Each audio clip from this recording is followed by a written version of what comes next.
Ang prostate gland ay isang maliit na glandula na matatagpuan sa ilalim mismo ng leeg ng pantog na mahalaga sa proseso ng fertility ng mga lalaki. Ngunit habang tayo ay tumatanda, maaaring magkaroon ng ilang sakit sa glandulang ito at ang dalawang pangunahing sakit na maaaring makaapekto rito ay ang BPH at cancer sa prostate. Ang mga ito ay mas dulot ng paglaki ng glandula na magdulot ng bara sa pag-ihi at dahil dito, nagiging mabagal ang agos ng ihi.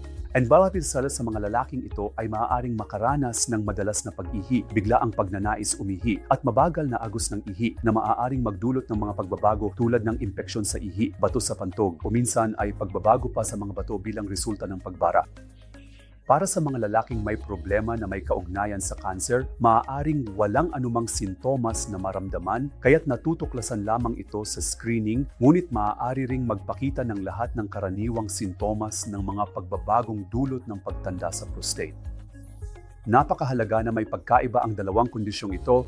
Mahalagang maunawaan na para sa mga lalaking may mga pagbabagong dulot ng pagtanda sa prostate, hindi laging kinakailangan ng gamutan at para sa karamihan sa kanila, ang kalidad ng buhay ang mas mahalaga kaysa anumang ulat. Ngunit sa isang maliit na grupo ng mga lalaking ito, maaaring may ilang mga pagbabago na nangangailangan ng desisyon kung dapat gamutin o sumailalim sa operasyon. Ngunit sa kabilang banda, para sa mga lalaking may cancer sa prostate, kahit may sintomas man o wala, karamihan sa kanila ay mangangailangan ng gamutan at ang gamutang ito ay nakadepende sa tatlong pangunahing salik. Ang uri ng cancer na mayroon, ibig sabihin ng eksaktong histolohiya, ang bilis ng paglaki ng cancer o ang grado at ang lawak ng pagkalat ng cancer na tinatawag na yugto o stage.